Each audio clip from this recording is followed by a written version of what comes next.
저희 이사자키 이번 한 주 동안 임기 반환점을 둔 문재인 정부의 각 분야별 정책 평가하고 후반기에는 어떻게 해야 할지 전문가들의 정책 조언 들어보는 시간 마련했습니다.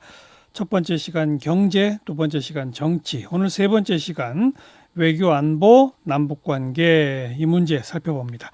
세종연구소 외교전략연구실장이시죠. 홍현익 박사 어서 오십시오. 안녕하십니까? 네, 여론조사 결과를 보면 그나마 점수가 제일 좋은 게 이쪽 분야죠?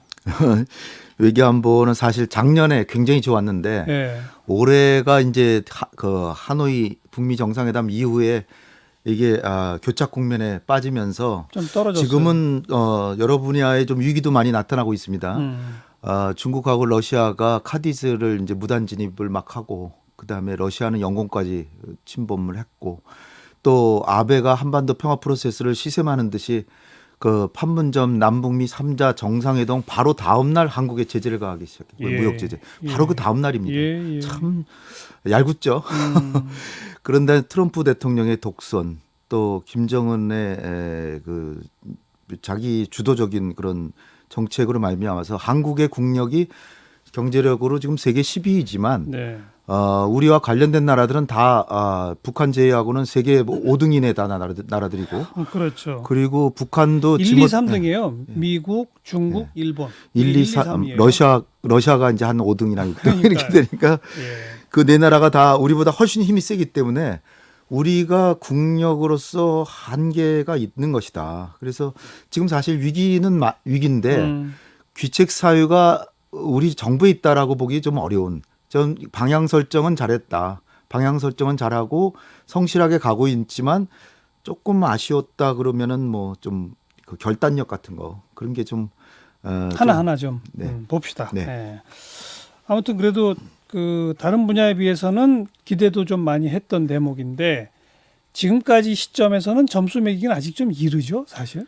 지금 네. 한참 진행 중이기 때문에. 거꾸로 예. 문재인 정부가 했던 북한 중시 평화 위주 정책 이게 아니라 대결 위주의 정책으로 갔으면 지금 아마 전쟁 위기에 전 처했을 것이다. 네. 우리가 지금 평화에 대해서는 가치를 별로 이렇게 실감 못 하는데 예. 그래도 지금 평화를 유지하고 있고 북미 간의 비핵화 협상만 조금 진전되면 굉장히 빠른 속도로 남북 관계 갈 수 있는 그 네. 여지가 있기 때문에 네.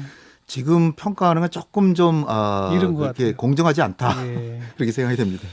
어찌 보면 2017년 봄에 이제 문재인 정부 출범하고 2017년은 계속 안 좋았고 2018년 들어서 극적 전환이 이루어졌다가 네. 금년 들어서 또 안 좋고 네. 이게 무슨 롤러코스터 탄 것 같아요. 이게 우리 언론에서는 별로 얘기 안 하지만 다분히 미국의 정책 때문이다. 예. 저는 그렇게 봅니다. 예. 미국이 만약 북핵 문제 해결을 공식적으로 얘기하는 듯이 이걸 반드시 해결하겠다는 정책을 폈다면 벌써 해결됐다. 저는 이렇게 보고요. 트럼프 대통령이 한마디로 제재를 너무 맹신해서 제재를 상당히 강하게 가하니까 북한이 대화를 추구한 거는 맞는데 그렇다고 해서 제재를 조금 더 강하게 하고 또 강하게 하고 하면은 굴복하느냐? 절대로 그렇지 않다고 봅니다. 저는 네. 한 3, 40년 걸린다고 봐요. 네. 그럼 트럼프 대통령이 자기 임기 이제 내년이면 끝나는데 언제 북한을 굴복시킵니까? 그러니까 결국 북핵 문제를 해결하려고 하는 생각이 조금 부족한 게 아니냐. 그러면서 그 북한과의 대화에서 북한의 굴복이 없으면 타협을 안 하면서 한국을 손아귀에 쥐고 넣고 또 중국을 견제하고 일본도 미일 동맹에서 상당한 자기의 이득을 챙기고 그런 정책을 하기 때문에 그렇지. 근데 네. 지금 쭉 말씀해 주신 한국을 손아귀에 짚고 뭐 미일 동맹을 강화하고 중국을 압박하고 네. 이렇게 하려면 그게 기존의 미국 전략이잖아요. 네. 굳이 김정은을 안 만나도 되는 거 아니에요. 근데 3번이나 만났잖아요. 그건 이제 그게 뭐예요, 그러니까? 그건 다분히 정말 우리 문 대통령이 정말 선물한 거죠. 트럼프 대통령이 어떻게 김정은을 만날 생각조차를 했겠습니까? 근데 문 대통령이 임기 취임하자마자 한미동맹이 중요하니까 미국을 방문해서 신뢰를 쌓고 베를린 가서 남북 평화 공정과 공동 번영을 하자. 그리고 뭐 확성기 방송 이런 거 하지 말자. 소모적인 대립하지 말자. 그리고 올림픽에 오면은 우리가 뭐 비용도 대주겠다. IOC 위원장도 설득을 해서 IOC도 도와주겠다. 이래서 올림픽에 와서 특사 외교를 해가지고 트럼프 대통령한테 정상회담을 선물한 거죠. 네. 그러니까 트럼프 대통령은 자기가 외교적으로 나도 내가 협상의 대가다 이런 걸 보여줄 겸해서 김정은하고 문 대통령이 다 만들어 주니까 가가지고 한번 이벤트를 굉장하게 한번 했고 예. 그게 그런데 싱가포르죠. 이제 싱가포르. 문제가 어디서 발생했냐면은 트럼프 대통령이 6.12 작년 싱가포르 정상회담에서 상당한 성과를 거두고 자기는 만족한다라고 해놓고 그 합의한 건 하나도 안 지킨 거예요. 그걸 지켜야 그러니까 김정은도 잘 안 지키겠지만 트럼프 대통령도 지킨 게 거의 없단 말이죠. 네. 1항 2항에 북미 관계 정상화나 한반도 평화체제 수립에 대해서 미국이 아무런 제스처를 취하지 않는 거예요. 종전선언도 안 했죠. 연락대표보 이런 것도 안 했죠. 그다음에 서문에 뭐라고 돼 있냐면 한반도의 평화를 회복하고 비핵화를 달성하는 것은 양국 간의 신뢰를 조성하는 것이 제일 좋은 길이다. 예, 이렇게 예. 딱 규정해 놨어요. 예. 그럼 신뢰를 조성하는 게 무엇이냐? 즉 북한이 미국을 믿을 수 있게 되면 핵을 놓는다는 얘기거든요. 근데 미국이 과연 북한으로 하여금 미국을 믿을 수 있게 하는 조치를 미국이 뭘 했냐고죠. 한미연합훈련 안 한 것도 이름만 바꾸고 결국은 다 하고 있잖아요. 그러니까 어떻게 보면 그 북한은 이미 거의 핵을 가진 나라인데 네. 이런 상황에서 너무 제재를 맹신해서 북한의 굴복을 일방적으로 받아내려고 하니까 북한은 굴복하지 않기 위해서 핵을 개발했는데 굴복하라 그러니까 하겠습니까? 예. 근데 미국도 그동안의 경험을 통해서 이런 식으로는 북한이 완전 굴복은 안 한다는 걸 알잖아요. 알죠. 네. 그 아는데도 이렇게 한다는 얘기는 뭐예요? 북핵 문제 타결할 의지가 없는 거예요? 그러니까 미국이 트럼프 대통령의 생각과 트럼프의 참모부터도 벌써 생각이 많이 달라서요. 대부분은 수십 년 동안 그냥 피상적으로 남북 관계나 북미 관계를 보면서 북한은 맨날 거짓말하고 기만하는 정권이다. 따라서 이번엔 속으면 안 된다.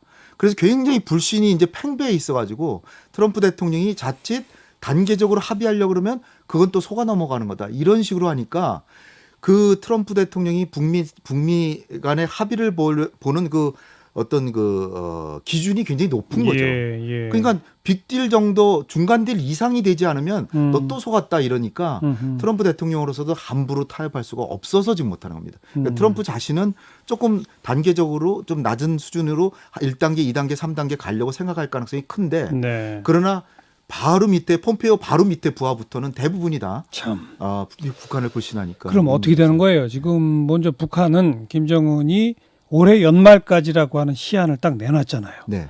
그리고 이제 지난 10월 달부터 북한의 이 외교 관련된 고위급 또 전직 고위급들이 한 명씩 나서면서 미국한테 어찌 보면 압박이지만 어찌 보면 애걸복걸이에요. 제가 보기에 연말까지 시한 얼마 없어. 네. 빨리 와. 빨리 가드네. 계속 지금 하고 있잖아요.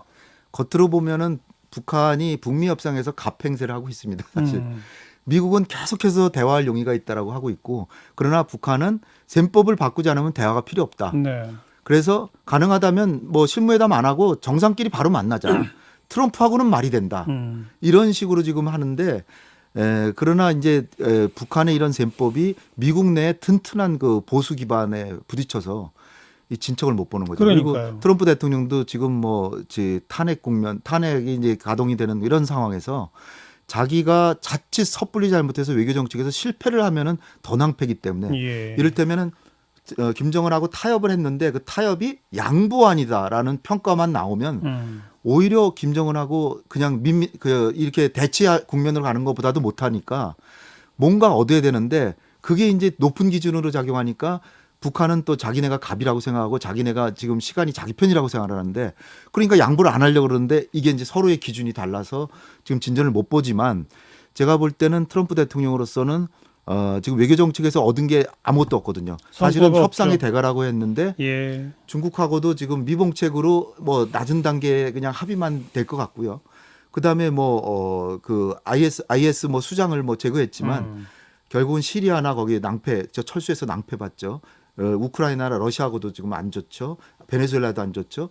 그러니까 외교 정책에서 내세울 게 별로 없고 우리뿐 아니라 나토 회원국들도 방위비 분담금 엄청 올려달라 그래가지고 전부 미국을 싫어합니다. 사실. 그러니까 트럼프 대통령이 결국 전 세계에서 인기 없는 나라를 만들어버린 거예요. 네. 미국의 경제적 이익은 좀 챙겼을지 모르지만 미국 국민들이 그 자존심도 강하고 그 자기 나라에 대한 그 자부심을 세우고 싶지 하잖아요. 그러나 미국이 손찌검 받는 나라가 지금 돼가고 있기 때문에 이런 걸 만회하기 위해서도 트럼프는 뭔가 내년 초 정도에는 아마 정상회담을 하지 않을까 저는 이렇게 좀 근데 기대를 하고 그러니까 있습니다. 정상회담을 통해 뭔가 성과를 얻고 싶어 하는 트럼프의 생각과 네. 아까부터 거듭 강조하고 계신 미국 내 오래된 강고한 보수 세력의 그 셈법과 네.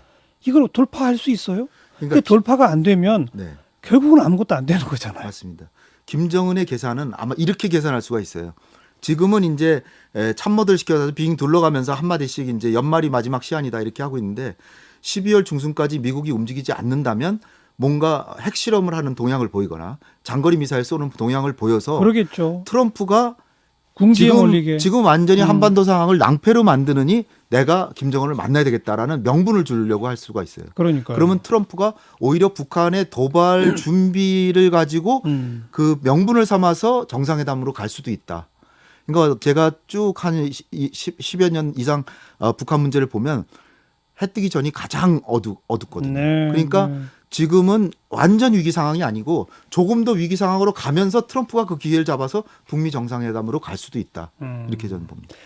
북한도 김정은도 우리가 생각했던 예상하던 것보다는 정말 뭔가 통 큰 타결에 대한 생각은 안 보여요. 좀 답답합니다.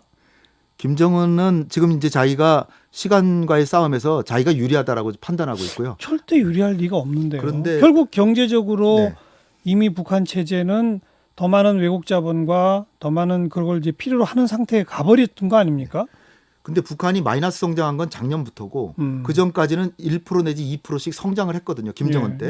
그러니까 그렇게 어려운 상황은 아닙니다. 마이너스 10% 20% 돼야 이게 진짜로 심각하게 생각하는데 더군다나 북중 관계가 지금 굉장히 좋잖아요. 지금 북한의 관광객이 중국 관광객이 쇄도하고 있고 물론 그래도 언론에 뭐 120만 명까지 나오는데 120만은 안 되고 한 3, 40만 명 그 정도는 가고 있고 숙박시설은 꽉 채우는. 그럼 120만 명은 왜 나오는 얘기예요? 120만 명은 뭔가 수치가 과장된 수치 같아요. 예. 120만 명은 그렇게 될 수가 없답니다. 숙박시설이 그렇게 될 수가 없고 국경 통과 인원이 그렇게 될 수 없다는데 그리고 이제 식량 지원도 80만 톤을 지원한다 이런 얘기도 있어요. 우리 정부가 5만 톤 한다 그랬는데 80만 톤 사실 확인은 안 되지만 네. 만약에 식량 문제가 해결되고 또 하나는 뭐냐면 북한에서 석탄 같은 거 수출을 못하고 자원 수출 못하면 북한에 쓴다는 얘기죠.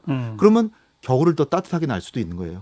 역으로 보면 수산물 수출 못하면 북한 사람들 먹을 거 아니에요. 그러니까 북한이 아주 뭐 마이너스 10% 이렇게 되는 건 아니기 때문에 웬만큼 버티고 아베도 지금 뭐 제발 좀 정상회담 하자고 김정은한테 조르고 있잖아요. 계속 안 한다는 거죠. 그렇다면은 미국의 압박에 순순히 굴복하지는 않을 것이다.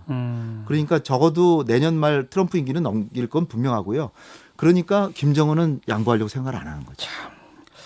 아무튼 2018년 봄 아주 극적인 미국과 북한의 정상이 만나는 이런 모습들 속에서는 이거 뭔가 금방 뭐가 될 것 같은 그건 아니고 네. 지금도 낙관하기 어렵고 네. 해 뜨기 직전이 제일 어두운 것처럼 지금은 아직도 어두움을 향해 가는 그런 난국이네요. 참 안타까운 게 그러게요. 2월 달에 하노이 정상회담 때 코언 변호사 의회 청문회를 했는데 네. 그게 일설에는 낸시 펠로시가 트럼프한테 승리의 선물을 안 안기려고 그때 청문회를 한 거라 그런 거죠. 그러니까 트럼프는 거기 정신이 팔려가지고 본래는 낮은 수준의 합의안이 되게 나와 있다고 트럼프 자신이 얘기했잖아요. 그걸 합의했으면 이제는 2단계 협의를 하면 되는데 거기서 낮은 수준의 합의하면 미국 가서 두들겨 맞을 게 뻔하니까 합의 안 하고 와서 그 뒤로부터 꼬였는데 저는 김정은 위원장한테 하고 싶은 얘기가 자기가 진짜 사대주의자입니다. 자기가 미국하고 협상해서 안 됐는데 우리는 그 모든 걸 다 주선하고 해가지고 북미 간의 협상을 만들어줬는데 거기서 타협을 못 보고 오히려 한국 정부를 탓하고 있잖아요. 그러니까요. 그럼 미국을 탓해야지 왜 어떻게 우리 한국을 탓합니까? 트럼프한테 한마디 욕 한마디 못하고 그러니까 이게 사실은 자기가 사대주의자면서 우리 정부 보러 미국한테 추종하고 있고 뭐 아무것도 못한다 그러는데 사실 북한도 반성해야 된다 그렇게 봅니다. 네. 그 김정은이 이제 한국을 그렇게 비판하고 도외시하고 하는 그 배경에는 개성공단 금강산 관광 정도는 남북 간의 의지만으로 재개할 수 있는데도 안 하고 있다라는 섭섭함 이거라고들 보통 얘기하잖아요. 그것도 하나 분명히 하나지만요. 첫 번째는 작년 9월 달에 평양 정상회담에서 미국의 상응 조치가 있으면 영변핵을 영구 폐기한다는 걸 김정은은 별로 생각하고 있지 않다가 문 대통령이 상당히 종용을 해서 그 돌파구로 마련을 했는데 네.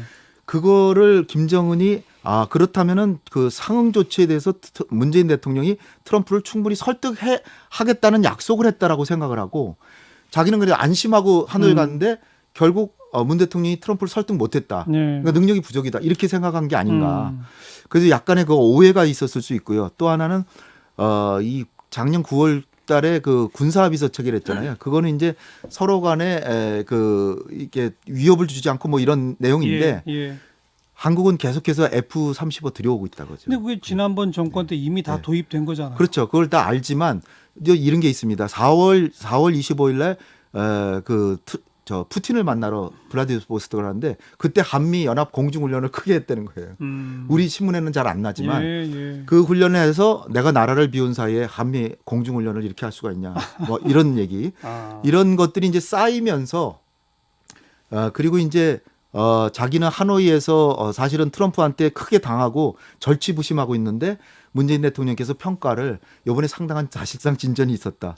이런 것도 굉장히 약 올렸다 이렇게 생각할 수도 있는 거죠. 그러니까 이게 금강산 개성하고 다 합쳐서 한국하고 해봐야 뭐 얻는 게 없구나. 그런데 한국은 트럼프하고만 타협하면 뭔가 한국은 자동으로 오겠구나. 네. 이러니까 이제 우리를 굉장히 애를 먹이는데 이게 사실은 한국을 압박해서 미국에게 압박 메시지를 전달하는 그런 효과도 있는 거죠. 그래서 우리는 지금 이제 북한한테도 그렇게 어찌 보면은 아예 그 국가 취급 대상으로 언급도 안 하는 그런 정도의 어떤 대접을 받고 있고 그런가 하면 미국은 뭐 갑자기 방위비를 5배 이상 막 달라고 하질 않나 이러고 있고 네. 일본은 뭐 무역 보복 제재 경제 제재 이런 거나 지금 하고 있어 지소미아 파기가 또 하나 쟁점이고 네. 처음에 언급하셨듯이 홍 박사님께서 중국 러시아 뭐 우리 카디즈 영공 침범까지 수시로 막 지금 하고 있고 네. 그래서 일부 보수 언론들은 한국이 동네 북이다라고까지 표현하잖아요. 네. 큰 구도의 변화가 있는 겁니까? 뭡니까? 이게 사실은 아베가 한반도 평화 프로세스를 마치 시샘하거나 거의 방해하는 듯이 트럼프 대통령 만나면 문 대통령 못 믿을 사람이라고 맨날 얘기하고 거의 이간책을 하고 그리고 자기는 모든 걸 다 바쳐서 지금 김정은을 만나려고 또 그러고 있잖아요.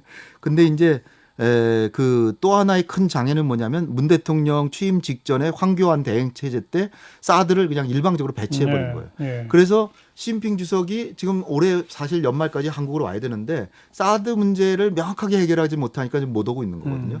그게 구조적으로 사드가 한중 한러 관계를 근본적으로 막고 있고 아베는 오히려 평화 프로세스를 시샘하거나 한미 관계 이간하고 있고 트럼프 대통령은 독단적으로 나가고 이런 상황에서 문 대통령이 최선을 다하고 있는데 어쨌든 간에 상황은 좋지를 않습니다. 그리고 북한은 한국은 미국의 말만 듣는다 뭐 이러니까 제가 볼 땐 방위비 분담금 이거는 사실 1990년까지만 하더라도 우리가 거의 뭐 분담금 자체가 공식적으로는 없었거든요. 예. 그러다가 1,000억 원에서 시작해서 지금 1조가 넘었는데 그러니까요. 이걸 5조로 갑자기 올려달라 그러는 건 사실 우리나라 용병이 되려고 결심하지 않은 이상 그런 요구는 할 수가 없는 겁니다. 예. 그러면 우리 대통령이 명령을 들어야죠. 당연히 그렇게 해야 되는 거고요. 그다음에 지금 GSOMIA를 가지고 지금 뭐 미국 합참의장이 뭐라 그러고 뭐 하는데 이거는 정말 어떻게 보면 우리 언론이 너무 이런 얘기를 안 하는데 이거는 한일 간의 협정인데 미국이 그 협정을 가지고 뭐라 그런다는 건 내정 간섭입니다. 예. 이를테면 미국하고 영국하고 협정을 맺었는데 우리 정부가 그거 협정 안 좋다. 그거 계속 바꿔라 수정해라. 이러면 미국 사람들 어떻게 얘기할까요? 그럼 말이 안 되는 거거든요. 네. 미국이 설사 영향을 받아도 이건 한일 협정이니까 말을 조심하고 그리고 비공식적으로 얘기하고 이래야 되는데 이젠 거의 공개적으로 얘기하는 수준에 달했고요. 예. 이게 사실 GSOMIA 같은 거는 중국하고는 전혀 관계가 없다.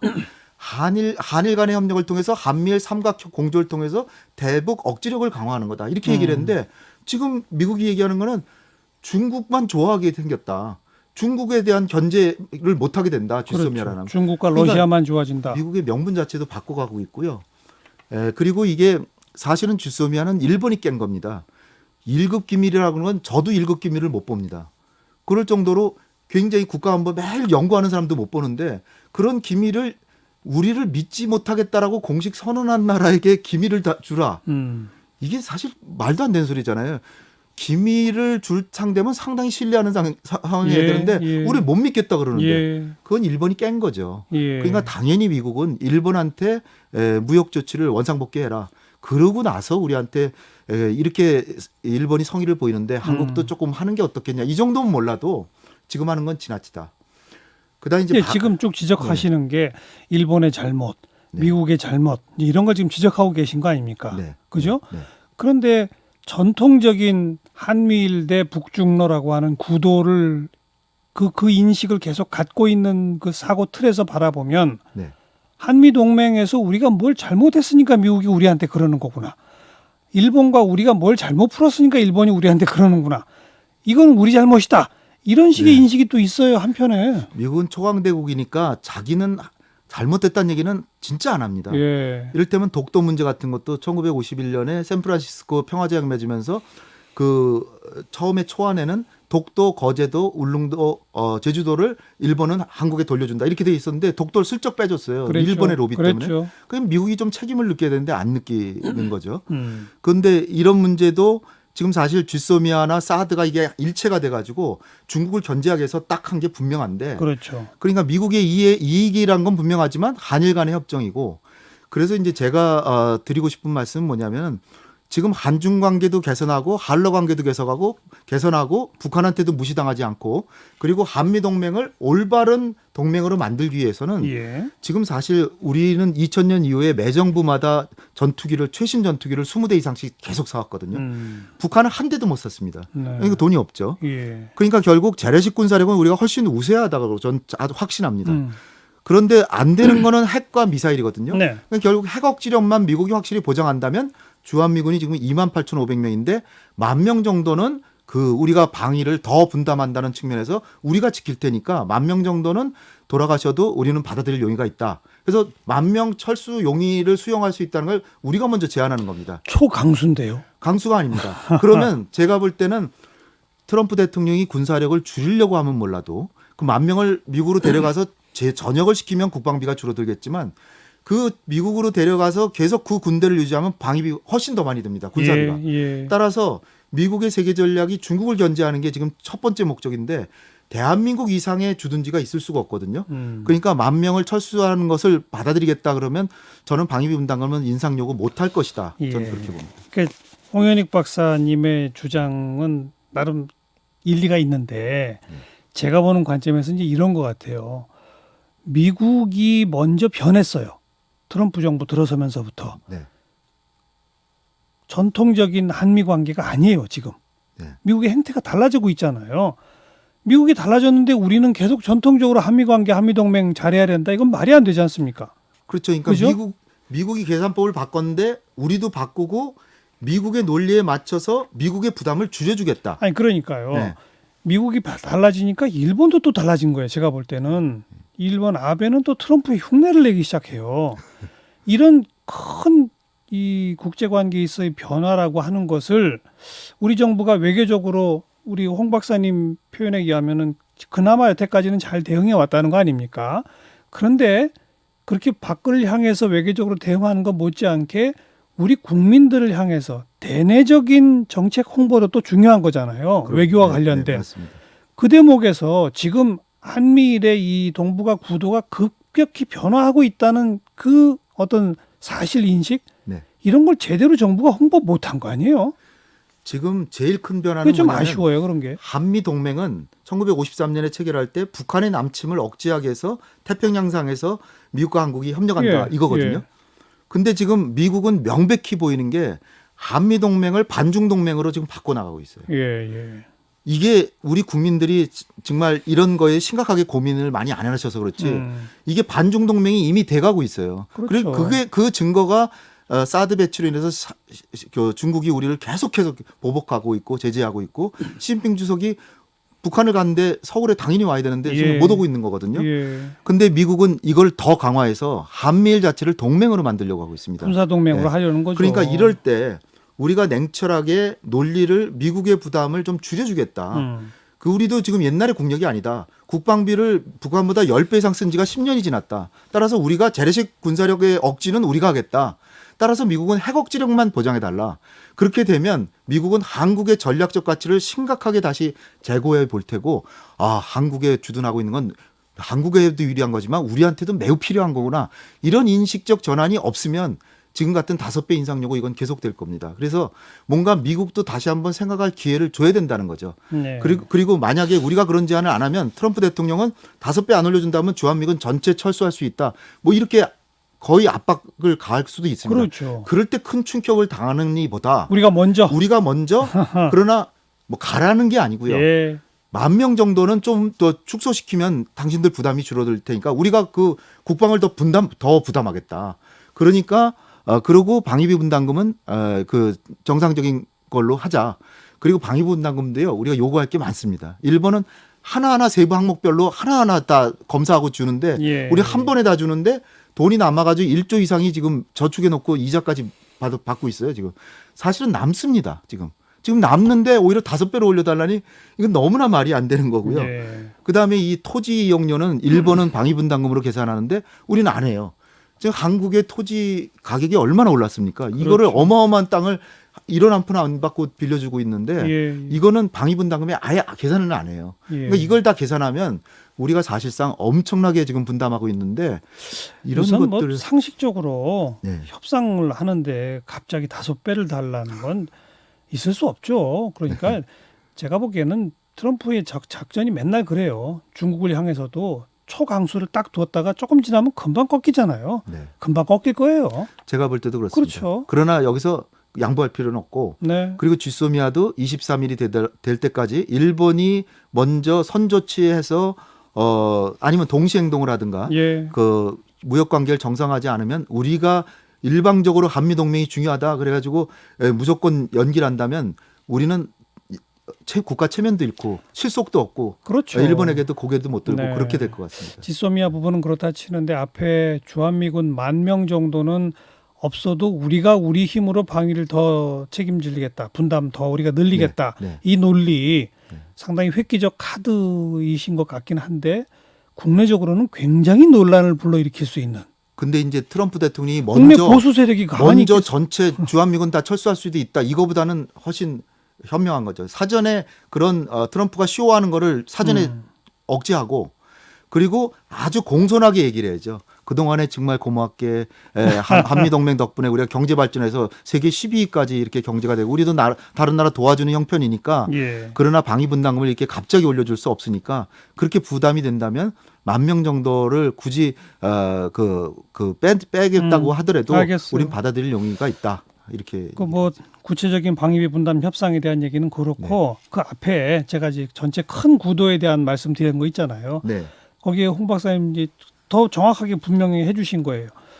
미국의 의도는 한미일 삼각 군사 동맹을 통해 반중 동맹화시키고 미사일 디펜스 MD 체제에도 한국이 들어오기를 강력히 바라는 거 아니에요, 사실. 그럼요. 이미 집어넣었죠. 그런데 우리 한국은 네. 사실 현실적으로는 슬쩍 그쪽에 끌려가 있으면서도 네. 중국과 우리의 관계나 이런 것 등등을 생각하면 또 남북 관계를 생각하면 그럴 수 없는 거기 때문에 네. 참 곤혹스러운 거 아니에요, 중간에서? 저는 사실 더 솔직하게 말씀드리면 쥐소미아는 아베가 우리한테 선물을 준 거다. 한국은 안보적으로 불신을 갖고 있다라고 해서 쥐소미아를 깰 수 있는 명분을 준 거예요. 이게 여간에선 우리가 그걸 깰 수가 없습니다. 그렇죠. 우리가 능동적으로는. 예. 근데 아베가 엄청난 실수를 해서 그런 말도 안 되는 얘기를 해가지고. 아니 이제 예. 그 구체적인 그 얘기 말고 더 구도적으로 들어가면 말씀하신 것처럼 우리는 미국이 의도하는 그런 반중 동맹으로 그냥 빡 끌려가서 편입될 수도 없잖아요. 그렇죠. 그래서 안 그러려고 노력하는 거잖아요. 네. 근데 안 그러려고 노력하다 보니까 미국으로부터도 이런저런 갈등과 압력이 생기는 거고 또 안 그러려고 노력한다고 해서 중국이 우리를 덥석 환영해 주지도 않고 있고 네. 현재 그 상태 아닙니까? 이 상태가 계속 언제까지 가야 돼요? 그러니까 중국하고 미국이 거의 전면전 직전까지 간다면 우린 동맹을 택해야죠. 그때는 뭐 망설이면 안 됩니다. 네. 한미 동맹이기 때문에 그 동맹 편을 들어야 되지만 최대한대로 한미 동맹의 우호 관계를 유지하면서 최대한대로 한중 관계도 전략적 동반자 예. 그 우호 관계를 가져야지. 예. 지금 우리가 수출로 사실상 먹고 사는데 수출해서 중국에 아니, 수출해가지고 거의 700억 달러, 그, 800억 달러. 그 말씀 이해합니다만 네, 네. 그게 어렵다는 거예요. 어렵죠. 어렵지만 어려우면서 네. 미국한테도 홀대받고 중국한테도 홀대받는다는 비판에 계속 우리가 직면한다는 거죠. 그러니까 그러나 국내 불가피하다? 우리 국내 여론이라도 여야가 초당적으로 이러한 정부의 고충을 충분히 이해해서 절대 안 이 되죠. 지지를 해줘야 되는데 아니 전 세계 거의 모든 나라에서 외교 정책만큼은 초당적으로 다 하거든요. 미국도 민주당, 공화당 초당적으로 그 합의안이 많이 나오잖아요. 그런데 우리나라는 한국 전쟁과 분단이라는 특수 조건 때문에 네. 바로 이 외교 분야가 가장 첨예한 이념 갈등이지 않습니까? 네. 그러다 보니 야당이 절대 여당 편을 안 들어주죠. 그러니까 제가 처음에 말씀드렸지만은 지금 상당히 그 외교 안보 상황 별로 좋지 않지만 네, 네. 만약에 대북 강경 기조로 갔다면 거의 전쟁 직전의 상황일 것이다. 지금 한 치 앞도 못 내다보는. 그건 모른다는 얘기죠. 예, 그쪽 주장에 의하면. 저는 그렇기 때문에 지금 조금 답답하지만 조금 더 인내심을 가지고 이 기조는 계속 가져가야 된다. 지금 북한 남북 관계를 너무 중시한다는 거 아니에요? 예. 제가 볼 때는 그 기조는 계속 가져가야 되고요.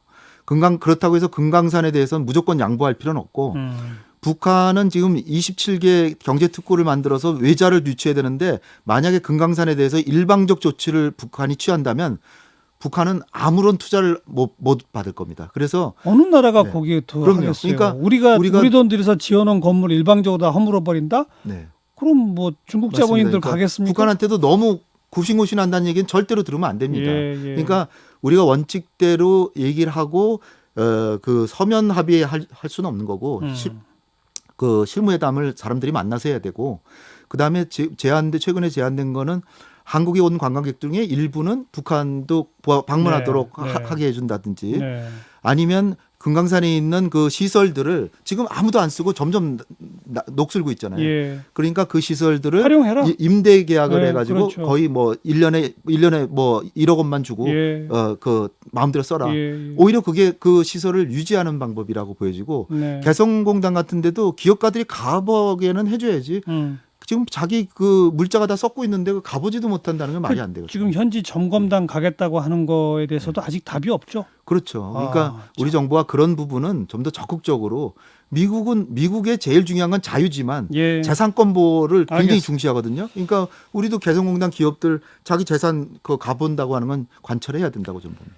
어쨌든 이제 미국의 변화, 일본의 변화, 또 중국, 미국 사이의 그 역학 관계의 변화 등등, 게다가 북핵 문제, 예, 그야말로 이 동북아 지역 정세의 급 요동인데 신만민 공동회라도 좀 해야 되는 거 아니에요? 정말 이거 국민적 토론이 필요한 주제 아닙니까? 지금 좀 답답하지만 그렇죠. 조금 인내심을 발휘하시면 내년 초에 좋은 소식이 올 수도 있으니까 저는 기대를 하고요. 김정은 위원장이 금강산 얘기한 거 좀 유감이지만 그냥 김정은으로서도 가만히 그냥 지켜보는 것보다는 뭔가 돌파구를 마련해보자 이런 취지로 저는 얘기했다라고 보고요. 이거는 이제 차후에 북미 간에 조금만 진전이 있으면 개성공단과 금강산은 영순위로 재개된다고 하는 신호일 수가 있습니다. 네. 내년 초 좋은 소식은 미북 얘기하는 거죠? 미북 간에 11월 말이나 12월 초에 실무회담하고 그다음에 금년 말까지 못하더라도 내년 2월에 아이오와 코카스 이게 열리니까 트럼프로서도 1월 말에 하는 게 효과가 더 좋으리라고 생각됩니다. 그래서 네. 내년 초에 정상회담이 되지 않을까라고 저는 기대를 하고 그 있습니다. 정상회담은 뭔가 성과가 나오는 성과인데 그 빅딜은 절대 아니고요. 스몰딜이라도. 스몰딜이지만 그게 바른 길입니다. 그렇게 해서 1단계 합의하고 2단계 가야 되는데 왜냐하면 북한으로서는 트럼프가 재선이 안 될 수도 있고 재선이 안 되면 트럼프하고 빅딜했는데 재선이 안 되면 자기는 망하는 거잖아요. 예. 또 트럼프가 되더라도 트럼프가 이란하고 핵 합의를 뒤집어 엎은 거 보면 신뢰할 수 있는 사람이 아니거든요. 네. 그러니까 빅딜은 절대로 안 될 겁니다. 알겠습니다. 여러 가지로 어렵습니다만 희망을 갖자. 네. 네. 홍현익 박사 수고하셨습니다. 네, 감사합니다.